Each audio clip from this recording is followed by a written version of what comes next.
आपल्या सोबत आता शिवसेनेच्या नेत्या नीलम गोऱ्हे आहेत। नीलमताई, काय नेमकी घटना घडलेली आहे आणि त्यानंतर जे आंदोलन होतंय त्यामुळे काय नेमकी परिस्थिती उद्भवली आहे हे तुमच्यापर्यंत पोहोचलेलीच असेल। हे जे आंदोलक आहेत यांच्या दोनच मागण्या आहेत, आरोपीला आमच्या ताब्यात द्या आणि मुख्यमंत्र्यांनी इथे येऊन आम्हाला लेखी स्वरूपात द्यावं की याला फाशीची शिक्षा होणारच। काय आपली प्रतिक्रिया यावर? एकतर ही घटना जी आहे त्याचा काल रात्रीपासून आपण सगळेजण फॉलोअप करतोय आणि त्याच्यामध्ये काय स्वरूपाचे गुन्हे दाखल झालेत ही माहिती पोलिसांनी स्पष्ट केलेली आहे।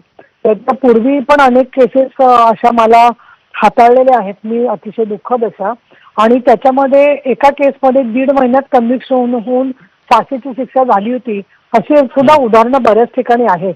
लोकांची भावना तीव्र आहे खरं आहे, पण माझी त्यांना विनंती आहे की आम्हाला ताब्यात द्या हे जे म्हणतायत तर ते फार म्हणजे कायद्याच्या चौकटीपेक्षा मी असं म्हणेन की दुर्दैवाने सगळ्यांवरती दुसऱ्या कायद्यानुसार अजून काही वेगळ्या प्रकारचं घटनात्मक पेच तयार होऊ शकतो, कारण आपण राज्यघटनेच्या नुसार काम करतो।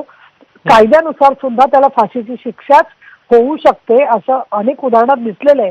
परंतु या घटनेच्या मध्ये स्वतः मुख्यमंत्र्यांनी तिथल्या लोकांशी मगाशी संवाद साधलेला आहे।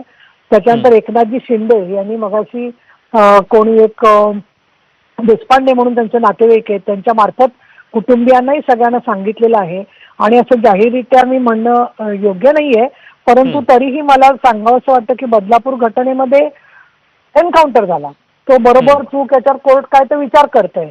तर मुद्दा असा याच्यामध्ये की फाशीची शिक्षा देण्याची जी मागणी आहे ती मुळात परत असं घडू नये या दृष्टिकोनातून पोलिसांनी अजून व्यापक भूमिका बजावली पाहिजे यासाठी निवेदन दिलेलं आहे। आणि आता लोकांना मला असं हात जोडून विनंती करायची आहे की अजून त्या लेकराला जीवाला किती अजून आपण ताटकळत ठेवणार आहोत, कारण प्रश्न असा झालेला आहे यामध्ये की मुख्यमंत्री स्वतः येऊन पोचणं असते नागपूर भागामध्ये आहेत, त्याला यायला काही काळ लागेल बोलायला, बरं लिहून देण्याचा कुठे प्रश्न येतो? हे पहा, अनेक वेळेला त्यांनी केसेसमध्ये मी स्वतः त्यांचं 10 वर्ष काम बघते सातत्याने सभागृहामध्ये, ज्या गोष्टीचं ते सांगतात की आपण त्याच्यावर कारवाई करू, प्रत्येक केसमध्ये कन्व्हिक्शन झालेले आहे। कोपर्डीची केस बघा तुम्ही, बाकीच्या केसेस बघा, त्यामुळे थोडा विश्वास फडणवीस साहेब, शिंदे साहेब, सुनेत्रा पवार, पोलीस, आपलं दल यांच्यावरती विश्वास आपण ठेवूया अशी माझी कळकळीची विनंती आहे। जे ट्रॅफिक जाम मध्ये अडकलेले आहेत त्यांच्यामध्ये परत बरेच महिला आहेत, बरेच मुली आहेत, अजून रात्र वाढेल तसं त्यांच्याबद्दल सुद्धा घरचे लोक सगळेजण वाट बघतायत ती कोंडी सुटण्याची जी आहे ती, आणि म्हणून मला असं वाटतं बरं तुमच्या मार्फत सातत्याने लोकांशी संवाद साधला जातोय आणि अशा वेळेला आपल्या घरातल्याच मुलीवरती अत्याचार व्हावा ही भावना पूर्ण महाराष्ट्राची आहे, आणि त्यामुळे माझी कळकळीची विनंती आहे। बरं दुसरं असं आहे की राजकारणावर विश्वास ठेवायचा की नाही, कोणावर काय करायचं नाही, पण निदान आमच्यासारखे लोक जे 40-40 वर्ष काम करतायत त्याच्यामध्ये 2-2, 3-3 हजार केसेसमध्ये कन्व्हिक्शन झालेली आहेत, शिक्षा झालेल्या आहेत। सांगलीच्या केसमध्ये तर 3 वेळेला सक्त मजुरी त्या लोकांना देऊन 60 वर्षाची दिलेली आहे।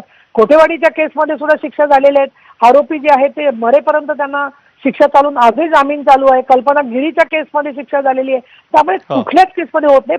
अधिक पॉक्सोची कोर्ट वाढवली पाहिजे फास्ट ट्रॅकच्या बरोबर, आणि म्हणून लवकरात लवकर याचं चार्जशीट दाखल व्हावं आणि त्यांना फाशीची शिक्षा व्हावी यासाठी आम्ही स्वतः प्रयत्न करतोय सगळेजण।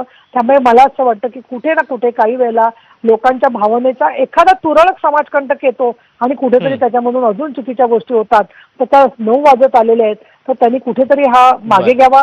हे कुटुंब पंढरपूरशी दुरावाने संबंधित आहे, मी पंढरपूरची लेक आहे, माझा जन्म पंढरपूरचा आहे, तर विठ्ठल रुक्मिणीच्या शपथ घेऊन मी तुमच्या न्यायासाठी कटिबद्ध आहे असं मी तुम्हाला सांगते। आणि माननीय मुख्यमंत्री देवेंद्र फडणवीस, एकनाथ शिंदे, सुनेत्रा पवार यांच्यावरही तुम्ही विश्वास ठेवा असं माझं कळकळीचं आव्हान आहे। नीलमताई, धन्यवाद आपल्या या सविस्तर प्रतिक्रियेबद्दल।